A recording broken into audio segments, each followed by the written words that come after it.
جب چاہتا ہے جہاز اڑتا ہے، جب چاہتا ہے اسے زمین پہ اتار لیتا ہے۔ اللہ کی دی ہوئی طاقت سے ملکوں کو سر کرنا، بڑی بڑی ٹیکنالوجی کو ایجاد کرنا خدا نے اپنی توفیق سے اسے عطا کی۔ اور پھر اگر وہ مسلمان ہے،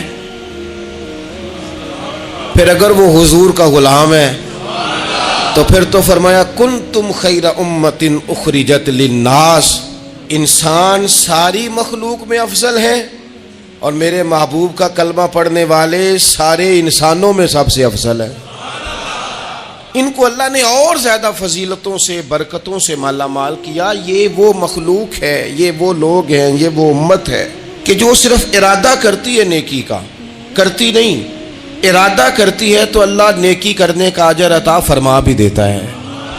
یہ ابھی پلان کرتی ہے کہ میں یہ کام کروں گا تو رب اس کا ثواب شروع بھی فرما دیتا ہے، لیکن پتہ نہیں کیا ہو گیا ہے لوگوں کو، نیکی کے ارادے کرنے ہی چھوڑتے جا رہے ہیں، نیکی کی منصوبہ بندی کرنی ہی چھوڑ دی ہے، خیر کے لیے پلان کرنا ہی چھوڑ دیا ہے۔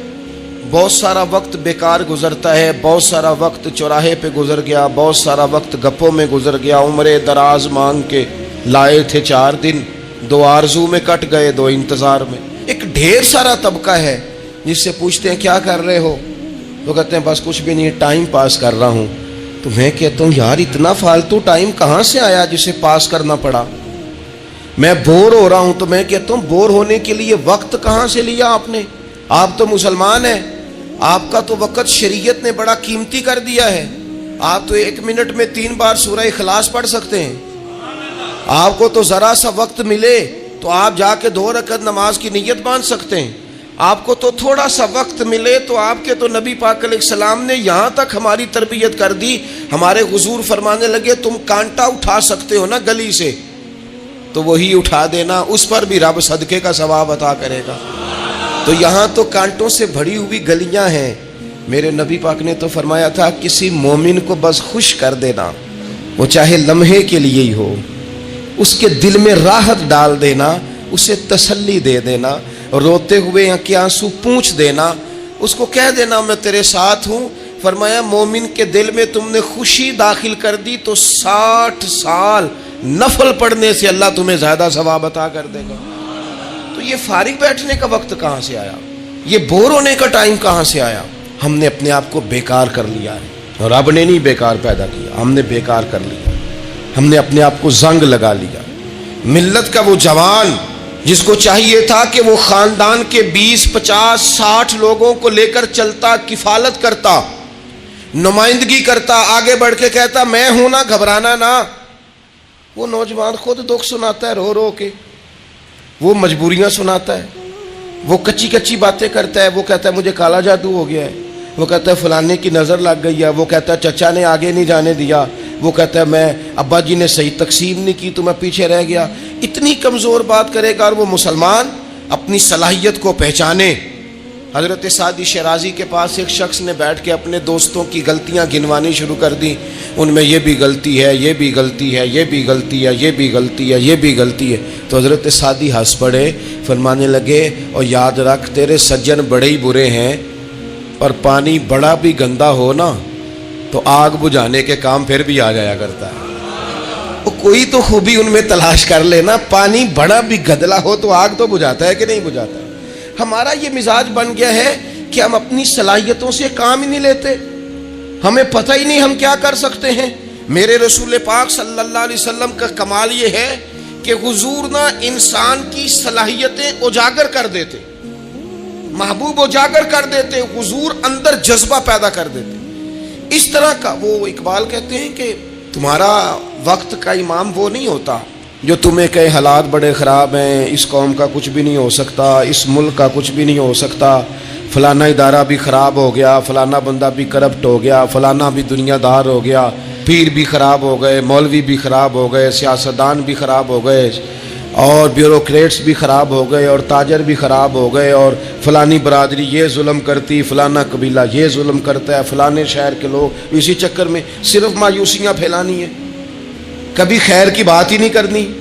لیکن اقبال کہتے ہیں کہ ہے وہ تیرے زمانے کا امام برحق جو تجھے حاضر و موجود سے بیزار کرے، اور موت کی شکل میں دکھلا کے تجھے جلوہ یار زندگی تیرے لیے اور بھی دشوار کرے، وہ تیرے اندر رمق پیدا کرے۔ آج جو حاجی غار ثور پہ جاتے ہیں تو یہ لوگ پانی کی بوتل ان کی بغل میں ہوتی ہے، رستے میں 3-4 جگہ بنی ہوئی ہیں، پانی پئیں، چائے پئیں، جوس پئیں، بندوبست ہے، آپ کے کھانے پینے کے لیے آپ چیزیں خرید سکتے ہیں۔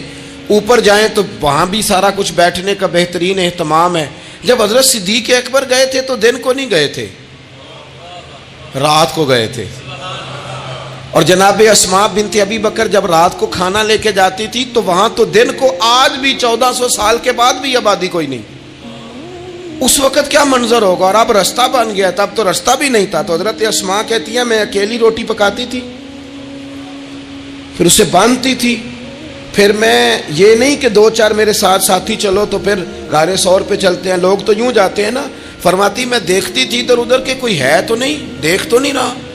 جب کوئی نہیں ہوتا تھا تو رات کو جاتی تھی اور غار پہ کھانا دے کے آتی تھی۔ اور حضرت صدیق اکبر نے حضور کو کندھوں پہ بٹھا کے کہا تھا حضور پتھر نکیلے ہیں، ان کی نوک تیز ہے، کہیں مقدس قدموں کو تکلیف نہ دیں، اگر مہربانی کریں تو میرے کندھوں پہ نہیں بیٹھ جاتے؟ حضور حضرت صدیق اکبر کے کندھوں پہ بیٹھ گئے۔ درویش کہنے لگے پباں پار قدم نہیں جے لاؤندا تے 100 پہاڑ تے چڑھیا جاندا، او پیا جاندا جے یار نبی دا، اے اصلی دلدار نبی دا، او پیا جاندا جے یار نبی دا، اے اصلی دلدار۔ اپنے اندر جذبہ پیدا کریں، ہم کچھ کر سکتے ہیں۔ غریب ساری زندگی دکھ ہی سنائے گا کہ میں غریب ہوں، اس نے محنت کب کرنی ہے، جد و جہد کب کرنی ہے، اس نے آگے کب پڑھنا ہے، وہ کب تک یہ کام کرے گا۔ اپنی زندگی کے اندر شعور پیدا کریں اور اپنی صلاحیت سے کوئی نفع لیں۔ آپ کیا کر سکتے ہیں زندگی میں؟ میں نے کہا کچھ نہیں کر سکتے، گلی سے روڑا تو اٹھا سکتے ہیں کہ نہیں؟ کچھ انقلاب اپنے مزاج میں پیدا کریں، کچھ تبدیلی پیدا کریں۔ اس کے لیے سب سے زیادہ ضروری یہ ہے کہ ہم اپنے اندر اخلاقی تبدیلی لانے میں کامیاب ہو جائیں۔ کائنات میں ایک قوم وہ سمجھتی ہے جن کا اخلاق سنور جاتا ہے، اور جو لوگ اپنے اندر اخلاقی تبدیلی نہیں نہ لاتے، آپ دیکھیں نبی پاک علیہ السلام کا انقلاب کس طرح کا ہے۔ عرب کے لوگ سمجھتے تھے کہ معاف کرنا بزدلی ہے، صبر کرنا بزدلی ہے۔ وہ کہتے تھے یہ کیا بات ہوئی، ہمارا دشمن کیا سمجھے گا کہ بزدل ہے، انہوں نے معاف کر دیا ہے۔ وہ کہتے تھے معاف کر دیں تو کمزور پڑ جائیں گے، سامنے والا کہے گا کہ ان کے پلے کچھ نہیں، معاف کر دیا۔ اور ہمارے زمانے میں آج معاف کمزور آدمی کرتا ہے، طاقتور آدمی معاف نہیں کرتا۔ وہ جس کے پاس طاقت نہیں ہوتی وہ کہتا ہے ٹھیک ہے میں نے اللہ پہ چھوڑ دیا، حالانکہ اس نے بھی اچھا کیا، پر کمال تو یہ ہے کہ تیرے پاس ساری طاقت ہو پھر بھی تو فیصلہ اللہ پہ چھوڑے۔ اور حضرت موسیٰ کلیم اللہ علیہ السلام نے عرض کیا تھا مالک تیرے بندوں میں تیری نظر میں معزز کون ہے؟ تو رب کریم نے فرمایا میرے کلیم جس کے پاس بدلہ لینے کی طاقت ہو پھر بھی معاف کر دے وہ رب کی نظر میں بڑی عزت والا ہے۔ عرب کے لوگ سمجھتے تھے یہ بزدلی ہے کہ میں معاف کر دوں، لیکن حضور نے ان کو اخلاقی طور پہ بدل دیا، اور نبی پاک نے فرمایا معاف کرنا بزدلی نہیں، یہ تو اعلیٰ ظرفی ہے۔ تو پھر کس طرح بھلا معافی ان کو ہوئی؟ فتح مکہ کے دن حضور نے اس طرح نہیں معاف کیا کہ پہلے ہمارے ہاں بھی لوگ معاف کرتے ہیں تو ہم پتہ کس طرح معاف کرتے ہیں، پہلے ساری اس کی زیادتیاں گنواتے ہیں۔ پتہ ہے نا تو نے اس وقت کیا کہا تھا، یاد ہے نا تو بڑی ڈینگے مارتا تھا، یاد ہے نا تو بڑی بڑھ کے مارتا تھا۔ عرب کے لوگ سارے سامنے کھڑے ہیں، پتہ کون کون ہے؟ اکرمہ بن ابو جہل آخری دن تک لڑے، ابو سفیان آخری دن تک لڑے، سارے لوگ سامنے کھڑے، کچھ بھاگ گئے ہیں جان بچا رہے ہیں۔ حضور نے کیا فرمایا؟ فرمایا پتہ تمہارے ساتھ آج سلوک کیا کرنا ہے؟ یا رسول اللہ بتائیے۔ تو نبی پاک نے فرمایا وہی کرنا ہے جو جناب یوسف نے بھائیوں کے ساتھ کیا تھا، بات ہی کوئی نہیں کرنی، پچھلا قصہ چھیڑنا ہی نہیں، نہ کانٹے بچھانے کی بات کرنی ہے، نہ روڑے مارنے کی کرنی ہے، نہ بدر میں آنے کی کرنی ہے، نہ احد میں پتھر مار کے دانت شہید کرنے کی بات کرنی ہے، نہ خندق کی بات کرنی ہے، نہ خیبر کی کوئی بات۔ جاؤ نہ معاف کیا، بات ہی کوئی نہیں کرنی، معافی دے دی۔ ابو سفیان کہنے لگے حضور مجھے بھی معافی ہے۔ سونیا تیرے کرم پہ قربان جاؤں۔ میرے کریم فرمانے لگے تو قبیلے کا سردار ہے، مکے شریف کے لوگ تجھے بڑا سمجھتے ہیں، دیکھ حضور معاف بھی کرتے ہیں اور عزت بھی دیتے ہیں۔ فرمایا جا میں نے تجھے معاف کیا اور جو تیری حویلی میں آ کے پناہ لے لے گا میں اسے بھی معاف کر دوں گا. اسے بھی معافی مل جائے گی جو تیرے گھر آ جائے گا. اب تبدیلی آ گئی. وہ جو اندر کفر تھا وہ ٹوٹ گیا, انقلاب آ گیا. یہی ابو سفیان جو کل تک مخالفت میں لڑتے تھے, پھر یہ حضور کے ساتھ جنگوں میں جاتے, اور اس طرح جاتے کہ حضور گھوڑے پہ بیٹھے اور جناب ابو سفیان نے گھوڑے کی لگام تھامی ہے. ہر میدان میں گئے, ہر جگہ خدمت کی. اکرمہ بن ابو جہل کا پتر ہے, کوئی کسر نہیں چھوڑی اس نے, حد کر دی, ہر جگہ لڑا, ہر مقام پہ. لیکن فتح مکہ کے موقع پر یہ بھاگ گیا تھا, جان بچا کے چھپ گیا. اس کی بیوی آئی, آگے کہنے لگی سونیا میرے چھوٹے چھوٹے بچے ہیں, مجھے پتہ چلا ہے کہ میرے شوہر کے لیے آپ نے ڈیتھ وارنٹ جاری کر دیے ہیں کہ جہاں ملے مار دیا جائے. صحابہ نے یہ اعلان کیا ہے, وہ سخت مجرم ہے, اس کے لیے سخت آرڈر جاری کیا گیا ہے. تو کریم کیا فرمانے لگے, حضور فرمانے لگے تو کیا چاہتی ہے؟ میں کوئی آپ کو قصہ تو نہیں نہ سنا رہا, خدا را مہربانی کریں, تھوڑا سا دل بڑا کریں, تھوڑا سا. وہ ساس کہتی ہے جی میں کیویں معاف کر دیاں جی, تمہیں پتہ نہیں پیر صاحب میرے اندر زخم کتنے نے, مثلا کیا ہے, گولی مار دی ہے کسی نے کسی کو. بہو سے کہیں تو کہتی ہے جی میں معاف کر دوں, اس کو معاف کر دوں, آپ کو بتاؤں اس نے تکلیف کتنی دی. مہربانی کرو, ایک دوسرے کو معاف کرو, اپنے دل میں گنجائش پیدا کرو. اس بندے کی بات ہو رہی ہے جو باپ سے لگا ہوا ہے مخالفت کرنے, ابے نے بھی ظلم کیے, اس نے بھی کیے. حضور اس کی بیوی سے کہتے ہیں کیا چاہتی ہے؟ کہنے لگی حضور معاف کر دیں اسے. تو نبی پاک صلی اللہ علیہ وسلم نے فرمایا ٹھیک ہے, یہاں تو معافی کا دروازہ تو سب سے زیادہ کھلا ہوا ہے. تو کہتی ہے تو چلو ٹھیک ہے, معاف کیا, ہو گئی بات. اس نے جا کے جہاں چھپا ہوا تھا اسے کہا اکرمہ حضور نے تجھے معاف کر دیا. کہنے لگا کوئی کرنے والی بات کر, وہ معاف کرتے ہیں مجھے پتہ ہے, بڑا کرتے ہیں, پر جو میں نے کیا ہے وہ معافی والا نہیں. مجھے معافی ہو سکتی ہے, یہ کیسے ہو سکتا ہے, یہ کیسے ہو گیا, ہو ہی نہیں سکتا. اس کی بیوی پھر آئی, کہنے لگی حضور وہ مانتا نہیں, یہ تاریخ صرف میرے رسول کی ہے, یہ سیرت صرف میرے رسول کی ہے, کہ جس کو معاف کیا جا رہا ہے اس کی سمجھ میں بات نہیں آ رہی کہ بھلا مجھے معاف کر دیا ہے. حضور کہتے ہیں اچھا تو بتا وہ کیسے مانے گا. کہنے لگی حضور اگر کوئی نشانی دے دینا, عرب کے لوگ تلوار دے دیتے تھے, زرہ دے دیتے تھے, پگڑی دے دیتے تھے, چھڑی دے دیتے تھے, یہ دلیل ہوتی تھی کہ فلاں نے نشانی دے دی. اگر کوئی مل جائے نا نشانی, محبوبہ اس طرح تو کوئی نہیں کرتا جیسے آپ کرتے ہیں. کریم نے اپنے سر سے پگڑی اتاری اور فرمایا میری پگڑی بطور علامت کے نشانی کے لے جا, اسے کہہ دے میں نے معاف کیا. اب اکرمہ کو معافی ہو گئی, وہ آ رہے ہیں. یوں اخلاق بدلتے ہیں, وہ آ رہے ہیں.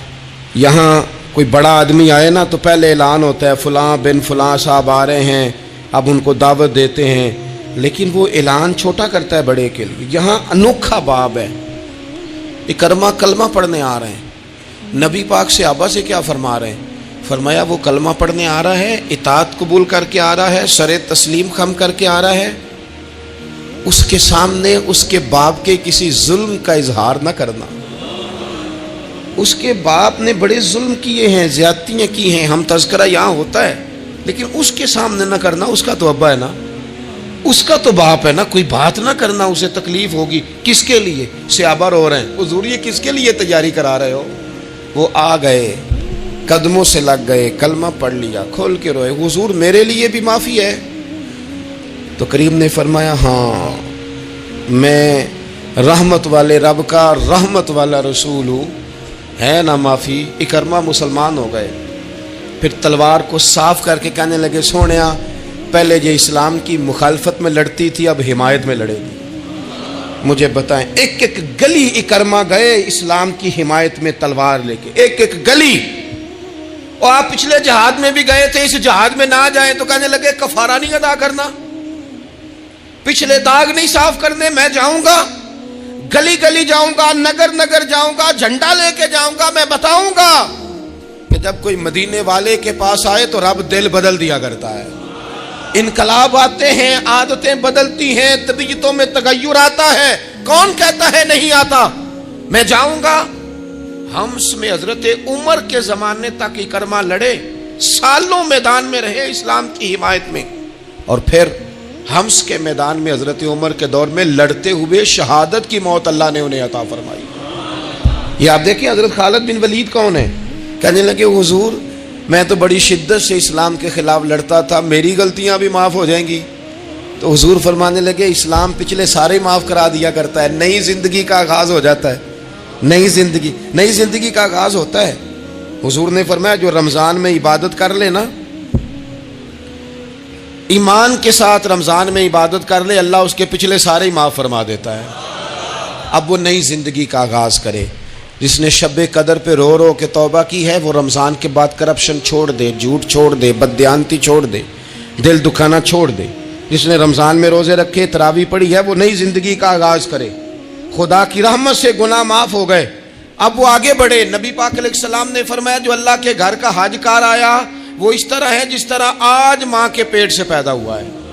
اب نئی زندگی کا آغاز کرے، اب وہ اپنی عادات میں تبدیلی لائے، اب وہ بدل جائے۔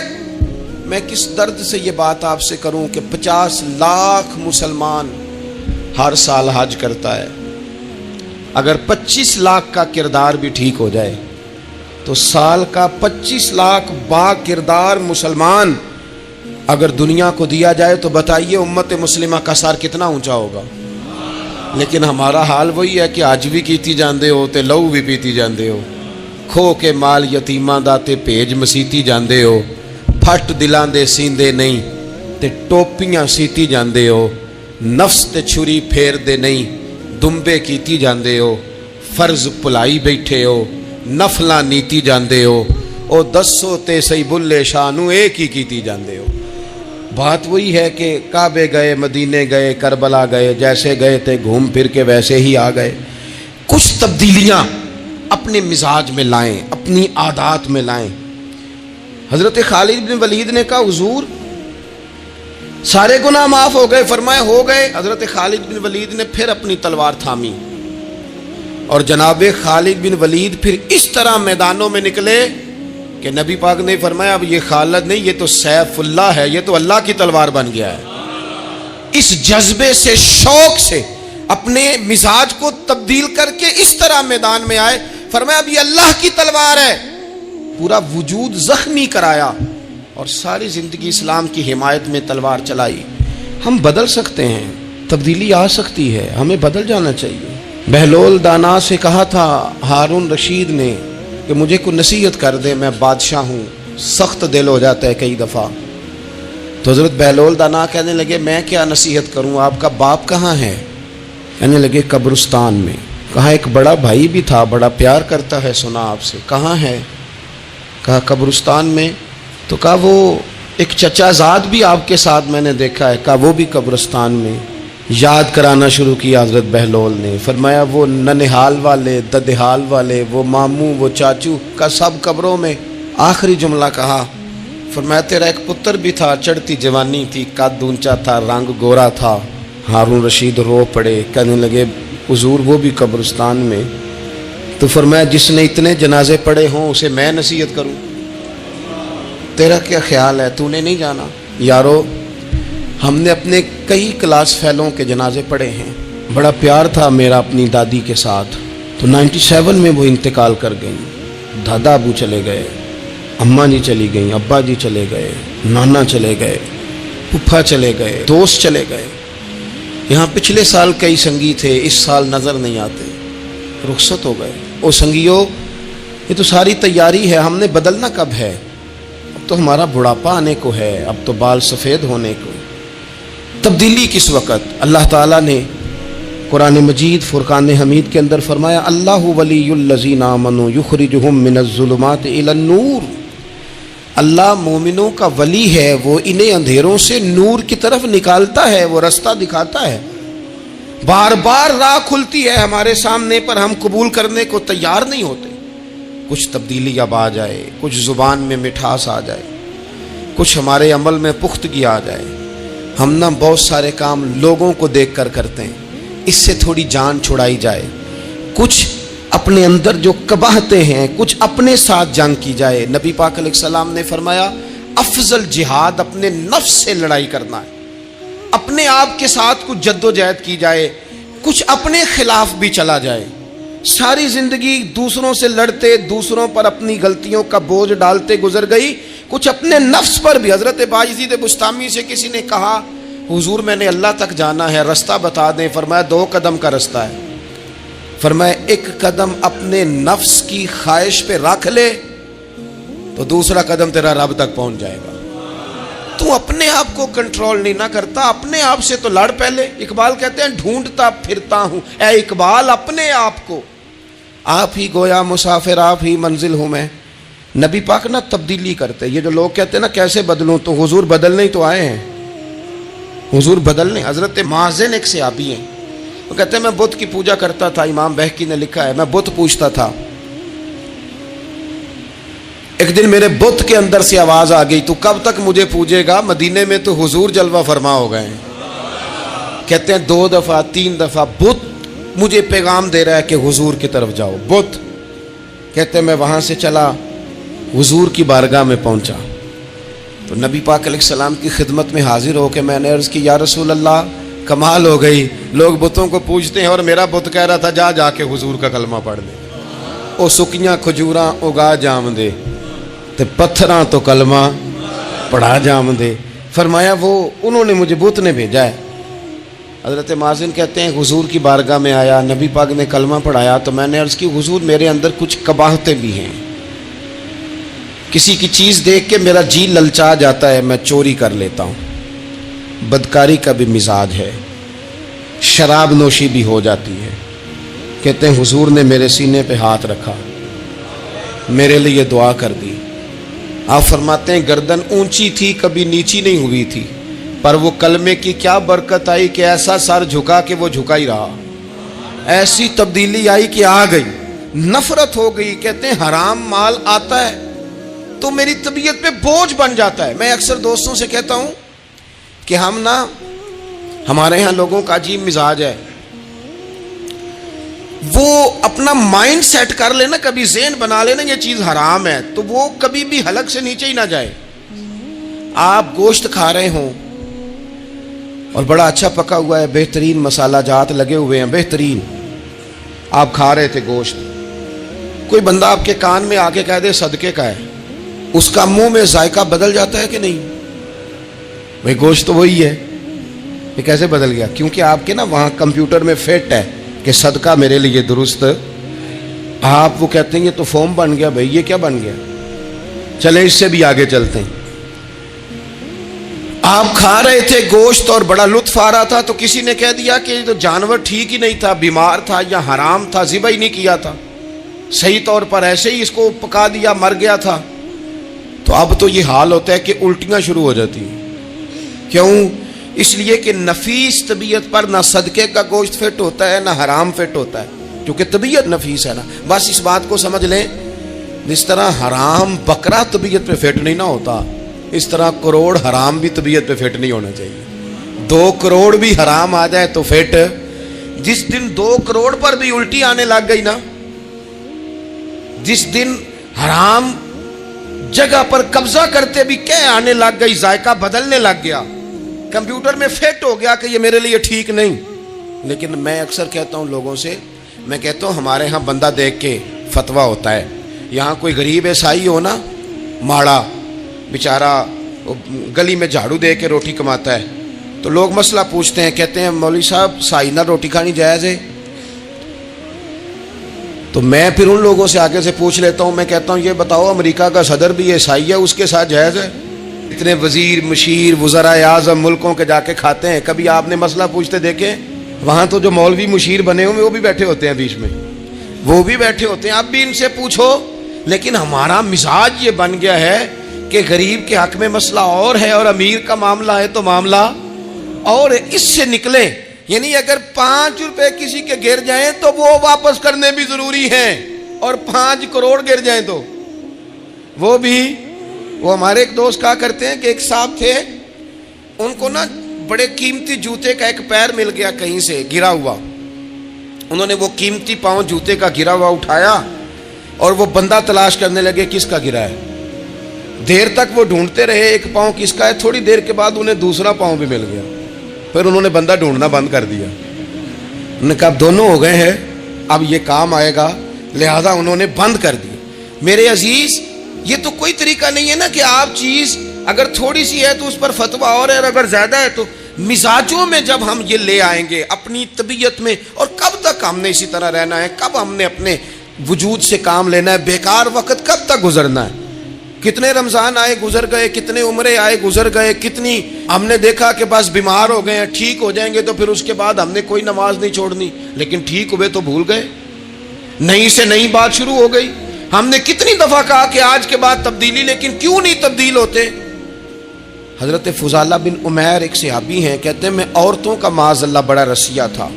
ابو جہل نے جب اعلان کیا نا جو حضور کو شہید کرے گا تو اسے 100 سرخ اونٹ دیے جائیں گے، تو کہتے ہیں میں خنجر بغل میں دبا کے نا تو طواف کعبہ کرنے چلا گیا۔ طواف کعبہ کہتے وہاں جب میں پہنچا تو میں نے دیکھا حضور بھی طواف کر رہے ہیں، تو نبی کریم نے مجھے دیکھتے ہی حضور میرے قریب آئے، اور مجھے نہیں بتانا پڑا، حضور فرمانے لگے تیرا نام فضالہ ہے؟ میں نے کہا ہاں۔ تو محبوب فرمانے لگے کیا باتیں کر رہے ہو اپنے آپ سے؟ کہتے میں دل میں سوچ رہا تھا کہ طواف کرتے میرے قریب سے گزریں گے تو خنجر مار دوں گا۔ کیا باتیں کر رہے تھے؟ فضالہ کہتے ہیں میں تو جب آیا تھا تو ایک بی بی سے مل کے آیا تھا، میں نے کہا تھا کہ میں آج بڑی رقم لے کے آؤں گا اور معاذ اللہ تیرے پاس رات گزاروں گا۔ کہتے ہیں میں تو اس سے بات کر کے آیا تھا، تو میں اب حضور سید عالم صلی اللہ علیہ وسلم نے پوچھا تو فضالہ ہے؟ میں نے کہا ہاں۔ کیا باتیں کر رہے تھے اپنے آپ سے؟ میں نے جھوٹ بولا۔ میں نے کہا جی وہ تو میں تو ذکر کر رہا تھا اپنے دل میں۔ کہتے حضور مسکرائے اور مسکرا کے فرمانے لگے چل چھوڑ، جس کام آیا تھا وہ کرتا کیوں نہیں؟ میں جو تیرے سامنے کھڑا ہوں تو کرنا۔ خیال آیا مسلمان نیک و بد پہچان جاتے ہیں، اور آقا آدمی کے دل کی باتیں جان جاتے ہیں، کرنا وہ کام۔ تو فضالہ کہتے ہیں کہ میں کانپ گیا، میرے ہاتھ سے وہ خنجر گر گیا، حضور نے میرے سینے پہ ہاتھ پھیرا، اس طرح پھیرا کہ زندگی میں اتنا سکون کبھی نہیں ملا، اتنی ٹھنڈک کبھی نہیں ملی، اتنا قرار کبھی نہیں آیا، اس قدر زیادہ آزمائش کبھی نہیں آئی۔ میں قرار محسوس کرنے لگا۔ کہتے ہیں حضور فرمانے لگے کیا وہ وقت نہیں آیا کہ تو کلمہ پڑھ جائے؟ کہتے ہیں میں نے فوراً کہا حضور آ گیا ہے وقت، پڑھائیں مجھے کلمہ۔ کہتے ہیں نبی پاک نے کلمہ پڑھا دیا، میں مسلمان ہوا۔ میں واپس لوٹا تو وہی عورت بن سنور کر تیار ہو کر گلی میں کھڑی تھی۔ عادتیں بدل جاتی ہیں، شرط یہ ہے کہ ہم تھوڑی سی کوشش کریں، شرط یہ ہے کہ ہم اپنے آپ کو اللہ رسول کی بارگاہ میں پیش کریں۔ اور میرے دوستوں، میرے بزرگوں، ہمیں سب سے زیادہ تکلیف میں ہماری اپنی عادات نے ڈالا ہے، ہماری اپنی خواہشات نفس نے ہمیں زیادہ آزمائشوں میں ڈالا ہے۔ کہتے ہیں وہ عورت بن سنور کے کھڑی تھی، جب میں واپس لوٹا تو پہلے میں اس کے پیچھے بھاگتا تھا، اب میں اس کے قریب سے گزر گیا تو اس نے آواز دی تو فضالہ نہیں؟ کہتے ہیں میں چپ کر گیا۔ وہ پھر پیچھے دوڑی، میرا گریبان پکڑ کے کندھا پکڑ کے ہلایا تو فضالہ نہیں؟ کہتے ہیں میری جھکی ہوئی گردن، میں سر نہیں اٹھاتا۔ مجھے کہنے لگی تو وہ نہیں ہے جو فضالہ ہے؟ میں نے کہا ہوں میں فضالہ، پر وہ والا نہیں جو تجھے ملا کرتا تھا۔ کہا تو اب کون ہے؟ کہنے لگے میرا ٹائٹل بدل گیا ہے، میرا تعارف بدل گیا ہے، اب میں رسول کائنات کا غلام ہو گیا ہوں۔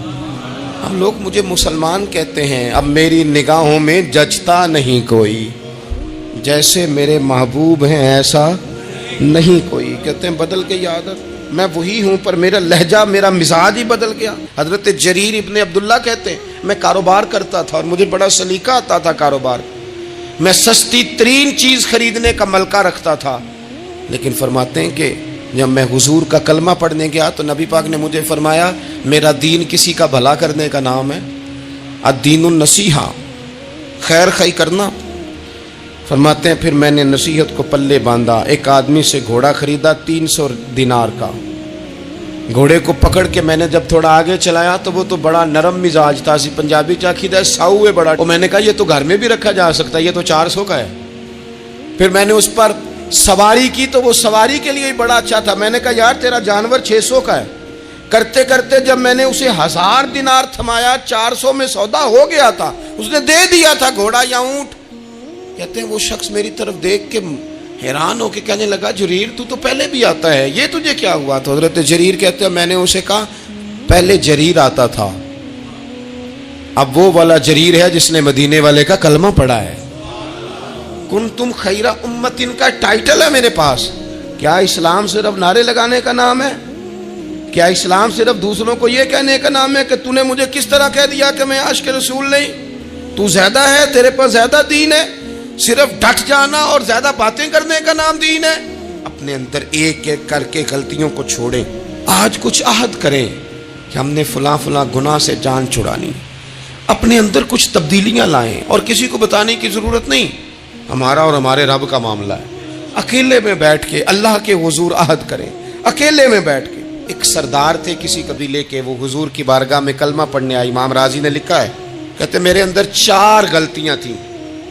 میں شراب بھی پیتا تھا، چوری بھی کرتا تھا، بدکاری بھی کرتا تھا معاذ اللہ، اور جھوٹ بھی بولتا تھا. حضور کی بارگاہ میں آیا، عرض کی یا رسول اللہ بچپن سے لے کر یہ بیماریاں لگ گئیں، بڑی کوشش کی، ابا نے بڑا مارا، لوگوں نے بڑا کہا، چھوٹی نہیں، اور میں چھوڑ سکتا بھی نہیں. ان کا خیال تھا نا جس طرح ہمارا خیال ہوتا ہے فلانی چیز نہیں چھوڑ سکتے، میں چھوڑ سکتا بھی نہیں. حضور ایک چھوڑ سکتا ہوں، ایک چھڑوا لیں آپ اور کلمہ پڑھا دیں. حضور نے فرمایا بالکل ٹھیک ہے، تو ایک چھوڑ دے. یا رسول اللہ کون سی؟ فرمایا جھوٹ نہیں بولنا. جھوٹ، وہ شراب بھی پیتے ہیں، وہ کہتے ہیں میں بدکاری بھی کرتا ہوں، چور بھی ہوں. حضور نے کیا فرمایا؟ جھوٹ. کیا ان سارے کاموں سے زیادہ سخت تھا؟ حضور نے اس سے منع کیا، جھوٹ نہیں بولنا بھائی. کہتے ہیں سونے وعدہ ہو گیا. سیدھے سادے آدمی تھے، دیہاتی سردار تھے، گھر چلے گئے. کہتے ہیں جب وہ شراب کے قریب جانے لگا تو دل میں خیال آیا کہ حضور کے پاس شراب پی کے جاؤں گا، اگر کسی نے پوچھا کہ پی ہے تو جھوٹ تو بولنا نہیں، سچ بولوں گا تو حال کیا ہوگا بھلا، وہاں کیفیت کیا ہوگی کہ میں شراب پی کے یہاں آتا ہوں حضور کی بارگاہ میں، مجھ پہ تو حد لگے گی. کہتے ہیں لہذا شراب بھی چھوڑ دی، اٹھا کے ماری دیوار کے ساتھ. کہتے ہیں میں چوری کی طرف ہاتھ بڑھانے لگا تو میں نے کہا صبح اگر کسی نے پوچھا کہ میری چوری کس نے کی ہے، جھوٹ بولنا نہیں، اور اگر سچ بولا تو سوسائٹی میں عزت کیا رہے گی؟ دفع کرو، جو اللہ نے روکھا سوکھا دیا وہی ٹھیک ہے. کہتے ہیں گلی سے گزر رہا تھا، اس عورت نے پھر آواز دی، اس کی طرف جانے لگا اور قریب گیا تو وہ پوچھتی ہے سنا ہے تو نے کلمہ پڑھ لیا ہے؟ کہتے ہیں تڑپ گیا، درد سے آنسو چھلکے. اگر میں اس سے جھوٹ بولوں تو حضور نے منع کیا ہے، اور سچ بولوں تو یہ کیا سوچے گی؟ کلمہ پڑھ کے مسلمان ہو کے حضور کا غلام ہو کے یہ انداز ہے. کہتے وہاں سے بھی آ گیا، آ کے نا پیچھے ہو کے بیٹھ گیا. پیچھے حضور تقریر کر رہے تھے، پیچھے ہو کے بیٹھ گیا. غور سے حضور کا چہرہ دیکھ رہا ہوں، غور سے دیکھتا جا رہا ہوں. دنیا کہیں اور دیکھ رہی ہے اور میں حضور کا چہرہ دیکھ رہا ہوں.